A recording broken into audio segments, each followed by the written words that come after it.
สวัสดีท่านผู้ชมที่เคารพยินดีต้อนรับบรรดาทานเข้าสู่รายการล้มกันวันนี้รายการของพวกเฮาแมนออกอากาศทางโทรภาพแห่งชาติลาวช่องหนึ่งรายการจะนำเสนอข้อมูลข่าวสารเรื่องงานทางด้านการเมืองเศรษฐกิจและก็สังคมมานำเสนอท่านผู้ชมนั้นได้รับชมกันเป็นประจำทุกๆอาทิตย์ในรายการล้มกันวันนี้ของพวกเฮา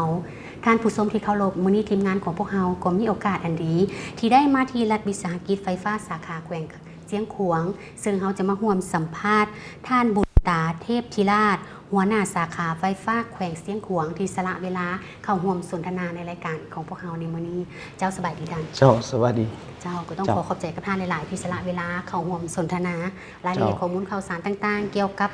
ไฟฟ้าสาขาแขวงเสียงขวางให้กับท่านผู้ชมได้รับทราบในรายการของพวกเราในมื้อนี้ก่อนอื่นก็อยากจะให้ทางท่านได้กล่าวถึงภาระบทบาทหน้าที่ที่ท่านรับผิดชอบอยู่ในปัจจุบันนี้ว่ามีคือเท่าใดเด้เจ้าสำหรับสิทธิหน้าที่ภาระบทบาทของรัฐวิสาหกิจไฟฟ้าลาวสาขาไขสีขวางเนาะเป็นกงจักรหนึ่งที่ขึ้นกับรัฐวิสาหกิจไฟฟ้าลาวและเป็นเสนาธิการช่วยทางรัฐวิสาหกิจไฟฟ้าลาวก็คือทางผู้คณะอำนวยการก็คือทางไฟฟ้าภาคเหนือเนาะและขับเคลื่อนสิทธิหน้าที่ภาระบทบาทด้วยการปฏิรูปของรัฐวิสาหกิจไฟฟ้าลาวให้มีประสิทธิผลสูงในการตั้งปฏิบัติเวียกงานภาระบทบาทของไฟฟ้าสาขาไขสีขวางอันที่1แม่นการคุ้มครองปฏิบัติหน้าที่เวียกงานการแก้ไขไฟตกไฟมอดให้มันมีน้อยที่สุดเนาะและอันที่2แม่นการบริการพลังงานให้แก่สังคมให้เพียงพอและว่องไวและมีคุณภาพและอันที่3แม่นการดำเนินธุรกิจ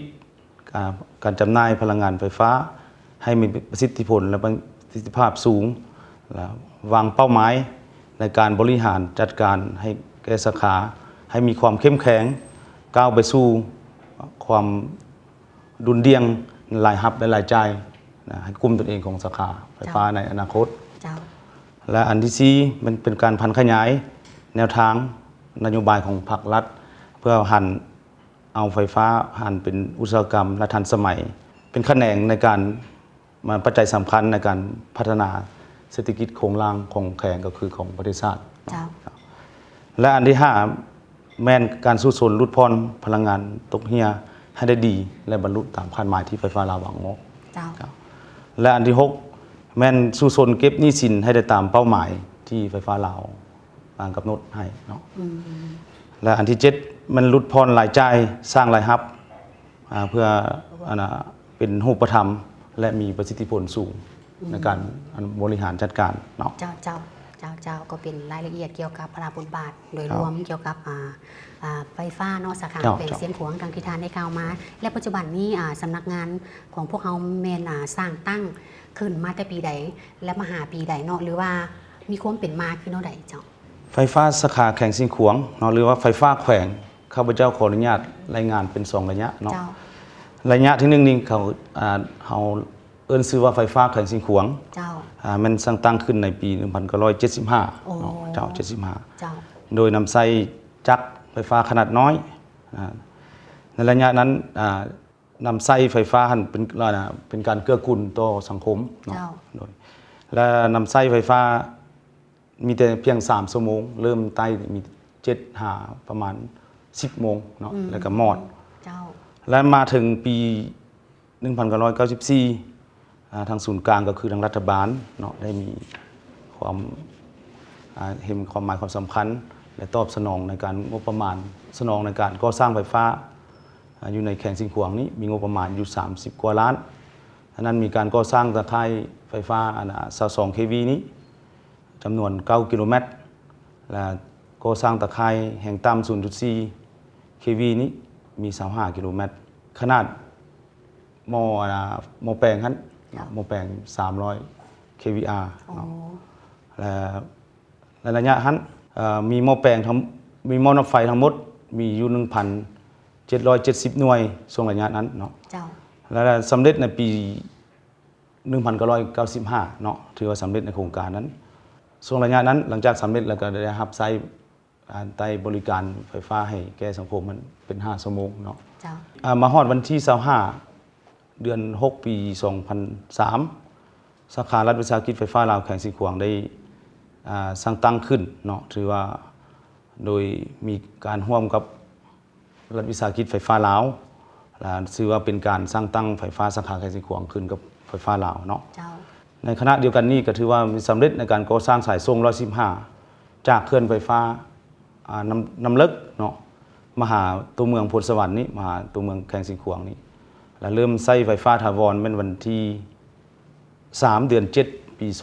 2003เนาะ2003แล้วมาถึงปัจจุบันเจ้าก็ถือว่ามีส่งรายงานเนาะมีส่งรายงานเกี่ยวกับความเป็นมาของไฟฟ้าสาขาแขวงเสียงขวางดังที่ทานได้กล่าวมานั้นและต่อกับโครงประกอบการจัดตั้งของไฟฟ้าสาขาแขวงเสียงขวางของพวกเราดีในปัจจุบันนี้เป็นคือเท่าใดได้ทันสำหรับโครงสร้างการจัดตั้งเนาะไฟฟ้าแขวงเสียงขวางในปัจจุบันนี้มีจำนวนพลทั้งหมด188 คนเนาะมีหญิงหัน30 คนและมีพนักงานถาวร179 คนและเป็นหญิง24 คน มีพนักงาน90มัน1เนาะเป็นหญิงและพนักงานสัญญาจ้างมีจำนวน6 คนเนาะเราถือว่าเพียงพอบ่ต่อการตอบสนองการบริการไฟฟ้าของพวกเราสำหรับจำนวนพลนี้ถ้าเทียบใช้บริมาตรเวียกหรือว่าเวียงงานการคุ้มครองหรือว่ายังน้อยเนาะยังขาดอยู่ยังขาดมีจำนวนพนักงานจำนวนหนึ่งก็มีขอยกย้ายหน้าที่เนาะจากแข่งเฮาไปอยู่แข่งอื่นโดยแล้วก็พนักงานจำนวนหนึ่งบัดขอลาพักออกสร้างเศรษฐกิจครอบครัวโดยเฉพาะเป็นด้านใดที่เฮาต้องการแท้ๆตอนนี้เฮาต้องการพนักงานทุกมือแท้แม่นด้านวิชาการเนาะส่วนหลายพนักงานที่เฮารับมาเมื่อก่อนเป็นพนักงานจบของเขตบริหารได้ IT ได้อะไรอื่นๆเนาะแต่ว่าประกอบกับเจ้าและตามทัศนะส่วนตัวของทานคิดว่าปัจจุบันนี้อาจนับแต่เมื่อสร้างตั้งจนมาถึงปัจจุบันนี้ทานคิดว่าไฟฟ้าสาขาแขวงเสียงขวางของพวกเขาเนี่ยได้มีการเติบใหญ่ขยายตัวแบบก้าวกระโดดขั้นขึ้นเท่าใดสำหรับการเติบใหญ่ของหรือว่าสถิติในการสวมใส่ไฟฟ้าเนาะอยู่จากเมื่อก่อนมาถึงปัจจุบันนี้ถือว่าการเติบใหญ่ที่ว่ามีการเติบใหญ่ขยายตัวอย่างต่อเนื่องเนาะโดยอิงใส่การขยายอิงใส่ทุนหอนของภาครัฐตอบสนองให้เนาะในสถิติสมใช้ไฟฟ้าในปัจจุบันนี้อยู่แขวงสิงขวางนี้มีจำนวนอยู่7 เมืองเนาะ7 เมืองที่ว่าได้สมใช้ไฟฟ้าได้ 100% บรรดา7 เมืองและมีหมู่บ้านทั้งหมด474 บ้านเนาะสมใช้ไฟฟ้าแล้ว454 บ้านเนาะเท่ากับ 95.8% และหลังคาเรือนนี้มีทั้งหมด 49,466 หลังได้สมใช้ไฟฟ้าแล้วมี 47,713 หลังคาเรือนเท่ากับ 96.4% ของหลังคาเรือนและบริมาตรในการคุ้มครองหันเนาะบริมาตรในการคุ้มครองของนาเวียกมีสายส่ง230 kV หันจำนวน1แล้วและความยาวหัน 1.5 กิโลเมตรและสายส่ง115 kV มีจำนวน6แล้วและความยาวหัน255 กิโลเมตรและตะข่ายแห่งกลางระบบ 34.5 kV มีจำนวน1วงจรมีรวงยาว191 กิโลเมตรตะข่ายแห่งกลาง22 kV จำนวน12วงจรมีความยาว 2,030 กิโลเมตรและตะข่ายแห่งต่ำ 0.4 kV เนาะมีความยาว 1,102 กิโลเมตรและมีสถานีจำนวน3แห่งเนาะสถานีเนาะ1แม่นสถานี230 kV นี้จำนวน1แห่งเนาะและสถานี115 กิโลโวลต์มีอยู่2แห่งเนาะ3แห่งและมีเคลื่อนน้อยเนาะมีเคลื่อนน้อยอีกมีเคลื่อนน้อยที่เชื่อมเข้าระบบเฮามีกำลังมีอยู่3เคลื่อนและมีกำลังติดตั้ง18.5 เมกะวัตต์เนาะที่เราเชื่อมเข้าระบบของเราเพราะนั้นมันเวียงงานการคุ้มครองเนาะและมีหม้อแปลงระบบสถานี500/230 kV นี้มีจำนวนอยู่3หน่วยเนาะและมีหม้อแปลงระบบ115/22 kV นี่มีจำนวน4หน่วยและมีหม้อแปลง 34.5/222/0.4 มีอยู่ 1,516 หน่วยเนาะถือว่าทั่วแขวงมีหม้อแปลงทั้งหมด แล้วมีหม้อน็อตไฟทั้งหมดหม้อน็อตไฟเรือกรุงเตอร์เนาะทั้งหมดทัน เจ้า 56,300 กับ6หน่วยในทั่วแขวงเจ้า ก็ถือว่าเป็นทั้งการเติบใหญ่ขยายตัว เจ้า โดย เจ้าร ม ถือว่าถ้าเทียบใส่มือก้อนเนาะมาถึงปัจจุบันนี้ถือว่าคันถ้าเทียบเป็นเปอร์เซ็นต์ก็หลายเปอร์เซ็นต์นั่นแหละ เจ้า เนาะแต่บ่ได้ครับเฮาบ่ได้ทีเป็นเปอร์เซ็นต์เจ้า ถือ เจ้า ว่ากับถือว่าเป็นเปอร์เซ็นต์ที่ว่ามันก้าวกระโดด เจ้าแล้วนะ เจ้า ขอรายงานเพิ่มเติมเนาะ เจ้า แล้วปัจจุบันนี้อยู่สิงห์ขวางเฮานี่ยังมีหมู่บ้านอยู่นอกเมืองคือเมืองหนองแฮดและเมืองมอกกันเนาะ เจ้า ยังบ่ได้สมใช้ไฟมีอยู่จำนวน19บ้าน 19 บ้าน เจ้า เจ้า และอิงตามแนวทางนโยบายหรือว่านโยบายของไฟฟ้าลาวช่วงระยะปฏิรูปนี้ ถือว่าเพิ่นบ่ให้ขยายระบบตาข่ายไฟฟ้าเนาะมีแต่ให้บำรุงรักษาเพราะว่างบประมาณเนาะเพราะเฮาการจัดการบริหารยังเป็นหนี้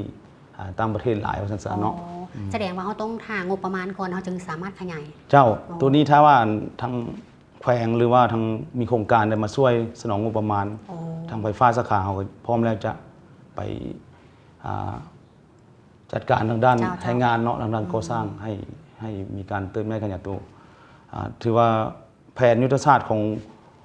กองประชุมใหญ่องค์คณะพรรคแขวงในสมัยที่8ท่านมานี่เพิ่นวางให้ไฟฟ้าสาขาแขวงสิงห์ขวางใน เจ้า ให้บรรลุใน 98%เนาะในการสวมใช้ไฟ แต่ปัจจุบันนี้ห่างก็ได้ 96%ย่านสิบบรรลุอันนี้ก็ เจ้าเจ้า เป็นปัญหานอกตัวในตัวมันเนอกขอรายงานให้ทรา เจ้า บครับ เจ้า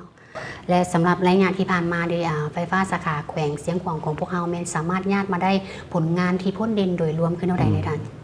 สำหรับการจะตั้งปฏิบัติเวียกงานในระยะ1 ปีผ่านมานี้เนาะปี 2024ผ่านมานี้ ไฟฟ้าสาขาแขวงสิงห์ขวางของเราก็ได้เอาใจใส่ในการจะตั้งปฏิบัติตามสิทธิหน้าที่พระบทบาทที่ทางไฟฟ้าลาวก็คือทางไฟฟ้าระบบคุ้มครองระบบไฟฟ้าภาคเหนือมอบให้เนาะก็ถือว่าจะตั้งปฏิบัติ7ตัวชีวัดและผ่านการสรุปท้ายปี 2024และวางแผนปี 2025นี้อยู่กองประชุมใหญ่ของไฟฟ้าภาคเหนือนั้นทางไฟฟ้าสาขาแขวงสิงห์ขวางเราสามารถจัดอยู่อันดับที่ อ๋อ 2 ที่ 2 ในการข้อจัดการบริหาร เจ้า ที่ 2 ของ8แข่งภาคเหนือเนาะ8แข่งภาคเหนือในนั้นมีเวียกนะ7ตัวชีวัดนั้นเนาะพวกเราได้ที่1มันเวียกงานล็อตเวียกงานการเก็บกู้พลังงานตุกเฮีย อ๋อ และเวียกงานประหยัดรายจ่ายของบริหารได้อันดับ เจ้า 2 และได้รางวัลอีกอันนึงมันเสถียรภาพในการแก้ไขไฟตกไฟมอดก็ได้อันดับ 2ถือว่าได้อยู่3รางวัลเนาะ เจ้า 3 เจ้า รางวัลเจ้าครับ เจ้าก็ถือว่าเป็นผลงานที่พ้นเด่นหลาย ๆ ด้านเนาะ เจ้าและนอกจากนี้ก็ยังมีผลงานพ้นเด่นหลาย ๆ ด้านในการ เจ้า แก้ไขภัยพิบัติเนาะที่ระยะผ่านมามีพายุเข้าก็คือบรรดาทานผู้ชมได้รับทราบเกี่ยวกับภัยพิบัติเข้า ภัยธรรมชาติ เจ้าภัยธรรมชาติเข้าแล้วทางไฟฟ้าสาขาแขวงสิงห์ขวางก็ได้ปลุกระดมมาทางไอ้น้องพนักงาน และประชาชนบ้านที่เกี่ยวข้องที่ถือภัยพิบัตินั้นแก้ไขได้ทันเวลาเนาะได้สมใช้ไฟจำนวนอยู่ใน 5-6 หมู่บ้านเนาะ เจ้า มันได้ใช้ไฟปกติแล้วก็ทันเวลาเจ้า เจ้าก็เป็นผลงานพ้นดินหลาย ๆ ด้านที่ทางไฟฟ้าสาขาแขวงเสียงขวางของพวกเราญาติมาได้ดังที่ทานได้กล่าวมานั้นเดี๋ยวมาตอนนี้จะให้ท่านผู้ชมไปพักชมสิ่งที่น่าสนใจ จากทางรายการของพวกเขากันก่อน แล้วจึงกลับมาพบกันในระยะที่ 2 ของรายการล้มกันวันนี้ เจ้าท่านผู้ชมที่เข้าโลกก็กลับเข้ามาสู่รายงานที่ 2 ของรายการล้มกันวันนี้ ซึ่งทีมงานของพวกเขาก็ยังร่วมสัมภาษณ์อยู่ที่สาขาไฟฟ้าแขวงเสียงขวางซึ่งรายงานทำอิฐพวกเขาก็ได้รับรู้กันไป เกี่ยวกับโครงประกอบการจัดตั้งภาระบทบาทสิทธิหน้าที่โดยรวม การจัดตั้งปฏิบัติหน้าที่เป็นงานต่างๆ ของไฟฟ้าสาขาแขวงเสียงขวางกันไปแล้วส่วนก้าวเข้ามาสู่รายงานที่ 2 นี้ก็อยากจะสืบต่องั้นถามทั้งทานเกี่ยวกับ เจ้า ในการจัดตั้งปฏิบัติเรียกงานตลอดระยะที่ผ่านมา เห็นว่ามีทั้งข้อสะดวกข้อยุ่งยากหรือว่าสิ่งที่ท้าทายที่เขาต้องมีการมุกบืนสู่ซนปรับปรุงแก้ไขแนวใดเจ้า เจ้าสำหรับข้อสะดวกของการดำเนินธุรกิจหรือว่าการจะตั้งปฏิบัติเวียกงานหอบด้านของรัฐวิสาหกิจไฟฟ้าสาขาแขวงสิงห์ขวางนี้ก็อันที่1เนาะมันทางภาครัฐคันเทิงว่าหลวงว่าเฉพาะมันทางสายตั้งเนาะทางกระทรวงพลังงานและโบแฮก็คือรัฐวิสาหกิจไฟฟ้าลาวและไฟฟ้าภาคเหนือก็คือทางอำนาจการปกครอง เจ้า ก็คือทางแผนกพลังงานโบแฮได้เอื้ออำนวยความสะดวกให้แก่รัฐวิสาหกิจไฟฟ้าลาวสาขาแขวงสิงห์ขวางได้เคลื่อนไหวตามเต็มสิทธิหน้าที่พระบทบาทเนาะเฮ็ดให้การเคลื่อนไหวเวียกงานเฮาเดินแม่นแล่นสะดวกเนาะแล้วก็ได้มีประสิทธิผล เจ้า เนาะ ถ้ามีข้อข้างคาอันใดในการเป็นต้นยกตัวอย่างคือการก่อสร้างตะข่ายไฟฟ้าบ่หรือว่าการนั้นมีสิ่งกีดขวางเนาะก็ได้อาศัยทางอำนาจการปกครองคันบ้านคันเมืองคันแขวงเพื่อลงมาช่วยในการแก้ไขสิ่งกีดขวางเนาะอันนั้นมันข้อสะดวกเฮ็ดให้พวกเรามีความสะดวกในการจะตั้งปฏิบัติเวียงานแล้วก็มีผลสำเร็จสำหรับข้อยุ่งยากก็มีและสิ่งท้าทายนี้ก็มีหลายปัญหาอันที่หนึ่งแม่นการปกปักรักษาเนาะการปกปักรักษาระบบไฟฟ้าอยู่ในสาขาแขวงนี้ซึ่งปัจจุบันนี้มีปรากฏการณ์ย่อท้อเนาะมีปรากฏการณ์ย่อท้อเกิดขึ้นเป็นต้นมันคนที่บ่หวังดีมันลักสายกาบกงเตอร์ให้แห้งไปก็นั้นลักเอาหม้อแปลงไฟฟ้าเนาะขนาดใหญ่เนาะอันนี้ปรากฏการณ์ตัวนี้รัฐวิสาหกิจไฟฟ้าของเขาก็ได้มีแนวทางในการแก้ไขได้เขียนใบเสนอขอเฮ็ดเอกสารทางแจ้งการให้แก้อำนาจการปกครองคันเมืองคันแขวงห้องโดยเฉพาะเป็นห้องว่าการแขวงและห้องว่าการเมืองช่วยให้อำนาจการปกครองบ้านช่วยเป็นหูเป็นตาแล้วก็กำลังป้องกันเนาะป้องกันความสงบช่วยให้สังคมช่วยเป็นหูเป็นตาปัจจุบันนี้ก็ถือว่าปัญหาดังกล่าวก็ลดน้อยถอยลงเนาะเจ้าและอีกประการหนึ่งเกี่ยวกับข้อยุ่งยากในการดำเนินธุรกิจในการเก็บกู้ค่ากระแสไฟนี้เนาะเก็บกู้ค่ากระแสไฟเจ้าก็มีความยุ่งยากปัจจุบันนี้แนวทางเปลี่ยนแปลงใหม่หรือว่าการปฏิรูปของไฟฟ้าลาวฮั่นอยู่ในเทศบาลหมู่บ้านที่ขึ้นกับบรรดาเมืองเนาะเป็นต้นเป็นเมืองแปลกในเทศบาลของแขวงมีอยู่21หมู่บ้านเนาะของเทศบาลแล้วก็เมืองอื่นๆแล้วว่าเฮาหันโบได้ให้พนักงานไปเก็บค่ากระแสไฟฟ้าเนาะทางแนวทางไฟฟ้าลาวเพื่อเป็นการประหยัดรายจ่ายบ่ได้จ้างผู้น้องๆมาเก็บแล้วการจดก็แม่นให้พนักงานเอาไปจดพลังงานวันที่1ของทุกเดือนแล้วการเก็บแม่นพวกเฮาบ่ได้ไปเก็บเนาะมีแต่เอาใบบินไปจ่ายให้บรรดาลูกค้าที่สนใจไฟฟ้าแล้วก็เพิ่นก็จ่ายทางออนไลน์มาจ่ายทางห้องการเนาะแล้วมีจำนวนหนึ่งอันที่ว่ามีความยุ่งยากอันมันบ่เข้าใจโตแล้วก็เจ้าก็บ่มีอันนั้นเลขบัญชีเนาะก็มาจ่ายทางห้องการเฮ็ดให้หนี้ค่ากระแสเฮาเพิ่มขึ้นเนาะเพิ่มขึ้นและตัวนี้พวกเฮาก็มีทิศทางในการแก้ไขเนาะเป็นต้นมันหลังจากวันที่25พวกเฮาปิดเนาะแล้ววันที่26พวกเฮามีแจ้งอันนั้นออกตัดไฟทุกฮอดวันที่1หรือวันที่31ของเดือนนั้นเนาะหลังจากมาแจ้งการแม่นแหละแล้วก็มีการก่อนจะตัดไฟพวกเฮาก็มีการโทรศัพท์หาลูกค้าบางลูกค้าก็โทรได้เนาะโทรศัพท์มันก็มีความยุ่งยากคือว่าสิ่งท้าทายเป็นเบอร์โทรศัพท์เก่าก็โทรบ่ได้พวกเฮาก็ใช้มาตรการตัดไฟตามที่ชี้นำของไฟฟ้าลาววางออกเนาะอันนี้ก็เป็นสิ่งท้าทายนึงต่อสังคมมันแหละเนาะเจ้าก็ถือว่าเป็นทั้งข้อสะดวกและข้อยุ่งยากเนาะเจ้าในหลายๆด้านดังที่ทานได้กล่าวมานั้นและต่อกับกองประชุม3คันดิปัจจุบันนี้ทางไฟฟ้าสาขาแขวงเสียงขวางของพวกเฮาได้มีการห่างหาการเกี่ยมขึ้นว่าใดจนมองปัจจุบันนี้เจ้าสำหรับกองประชุม3คันนี้ขอรายงานต่อบรรดาท่านผู้ชมรับทราบตื้มเนาะทางรัฐวิสาหกิจไฟฟ้าสาขาแขวงเสียงขวางพวกเฮานี้ได้มี2หน่วยพักเนาะมี2หน่วยพักมีหน่วยพักบริหารและหน่วยพักวิชาการและกองประชุมดังกล่าวท่านป้องข้าพเจ้าได้จัดตั้งปฏิบัติกองประชุมที่ว่าสำเร็จผลตั้งแต่เดือน10ปี2024เนาะและกองประชุมคณะพักฐานก็มีผลสำเร็จคณะพักหน่วยพักนี้ขึ้นกับคณะพักฐานของแผนกพบแขวงเนาะและกองประชุมคณะพักฐานก็ได้ดำเนินมีผลสำเร็จเป็นที่เรียบร้อยเนาะและคณะเฮาสาขาเฮานี่ติดเป็นคณะภาคฐาน3สหายเนาะ3สหายเจ้าคณะภาคฐานนั้นมี5สหายแล้วพวกเฮาติดอยู่เป็นคณะภาคฐาน2สหายถือว่าสำเร็จผลปัจจุบันนี้ก็มีแต่ประกอบส่วนต่อกองประชุมของบรรดาองค์คณะภาคเมืองเนาะแล้วหลังจากสำเร็จองค์คณะภาคเมืองก็สิมันสืบต่อองค์คณะภาคแขวงก็สิได้ตอบสนองเรื่องห่างการเกี่ยมเรื่องสนองไฟฟ้าให้อำนวยความสะดวกให้เพิ่นเจ้าและต่อกับการประกอบส่วนในการช่วยเหลือสังคมในระยะที่ผ่านมาของไฟฟ้าสาขาแขวงเสียงขวางของพวกเฮาดิแม้ได้มีการประกอบส่วนทางด้านใดๆหรือว่ารูปแบบใดๆเจ้าสำหรับการประกอบส่วนสังคมเนาะของไฟฟ้าลาวกับปฏิบัติตามทิศชี้นำของคณะภาคกันถึงว่ารวมว่าเฉพาะกับมันการชี้นำของอิงตามระเบียบการของไฟฟ้าลาวได้แล้วก็ทางสายขวางทางพลังงานบ่แห่เนาะกับบนเรือก็ ระเบียบการก็มีเนาะแต่ว่านโยบายพวกเฮาก็ได้บิ๊กแบงเป็นต้นทางระเบียบการนี้มันพวกเฮาได้สนองกงตือนโยบาย P2P โครงการ P2P เนาะให้แก้ครอบครัวทุกข์ยากพวกเฮารูปแบบที่ว่าเฮ็ดสัญญานํกับเจ้าเนาะทางไฟฟ้าลาวจะไปติดตั้งกงตือก่อนเป็นมูลค่า700,000กีบต่อหลังคาเงินหลังจากไปติดตั้งแล้วพวกเฮาจะมีแผนไปเก็บเดือนนึงต่อ20,000กีบเนาะจนกว่าจะสำเร็จ700,000 หั่นแล้วก็ถือว่าเป็นกงตือกับเจ้าเลยเนาะในนั้น20,000กีบพันจะบวกใส่ค่ากระแสคันก็จะใส่หลายก็ได้ใส่ตามนั้นเนาะกระแสไฟแล้วอันอื่นๆนโยบายอื่นก็ติดพันกับทางแขวงแล้วเนาะบางเรื่องแขวงเพิ่นก็เฮ็ดห้องเกี่ยวกับมีงานประวัติศาสตร์สำคัญต่างๆอยู่แขวงเพิ่นจะให้เฮาประกอบส่วนทางด้านแห่งงานในการติดตั้งกระแสไฟเนาะติดตั้งดอกไฟอยู่ตามสถานที่วันบุญมโหฬารบอกหรือว่างานประวัติศาสตร์สำคัญต่างๆทางไฟฟ้าเขาก็ได้ประกอบส่วนเป็นแห่งงานก็บ่ได้ไล่เอาค่างาน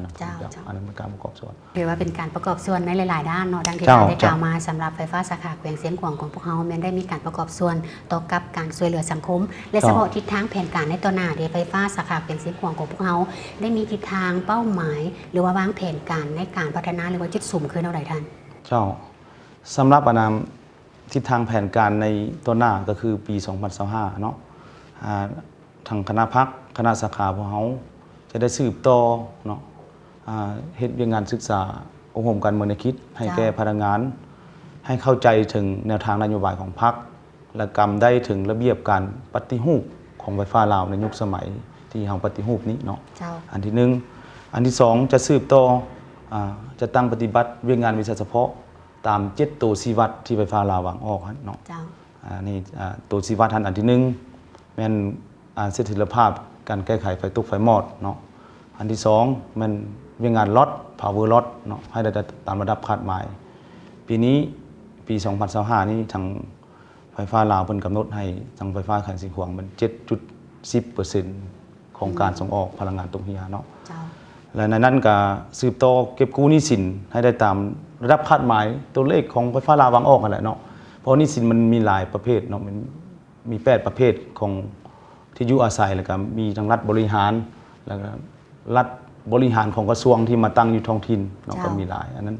พอจะได้สืบต่อจะตั้งปฏิบัติตามทิศชี้นำและตามตัวเลขคาดหมายที่ทางไฟฟ้าลาววางออกให้บรรลุเนาะนั้นอันต่อมานี้ก็จะได้สืบต่อเรื่องการสร้างรายรับเนาะสร้างรายรับเข้าไฟฟ้าลาวเนาะตามเป็นตู้ชีวัดที่4และตู้ชีวัดที่5นี้การประหยัดรายจ่ายเนาะรายจ่ายรัฐของบริหารเฮานี้เนาะก็สิสืบต่อนะสู่ส่วนให้ได้ตามระดับคาดหมายตามแผนอนุมัติบ่ให้เกินแผนพอผ่านมานี้สาขาเฮาก็ได้อันดับ2ของ8แขวงภาคเหนือเนาะเกี่ยวกับประหยัดรายจ่ายบริหารและอันที่6นี้มันเวียกงานการก่อสร้างรากฐานการเมืองนี้ให้มีความหนักแน่นเนาะเวียกงานตัวนี้ก็เป็นเวียกงานที่สำคัญนั่นแหละเนาะหลังจากที่เรามีนิติกรรมของไฟฟ้าลาวได้ส่งมากับนิติกรรมของแขวงหรือทางไฟฟ้าลาวก็คือทางภาครัฐแนวทางนโยบายมีเอกสารมาว่าได้ลงเผยแพร่ให้บรรดาห้องการไฟฟ้าเมืองห้องการออมค้างสาขานี้รับทราบเนาะให้พนักงานเข้าใจและนำไปจะตั้งปฏิบัติให้เกิดดอกออกผลและแผนส่วนที่7มันเกี่ยวกับการแก้ไขเรื่องอุบัติเหตุในงานที่เกิดกับพนักงานในการเคลื่อนไหวอยู่ในภาคสนามในระยะปีพันมานี้สาขาก็ได้ใบย่องๆเนาะไปประชุมอยู่สำนักงานใหญ่เพิ่นก็ให้ใบย่องๆที่ว่าสาขา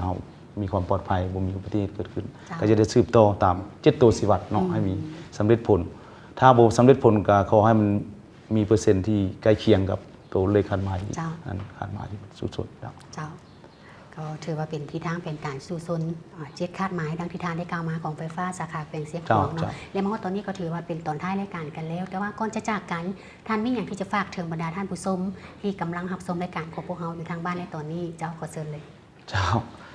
ก็ขออนุญาตเนาะขอฝากเกี่ยวกับการ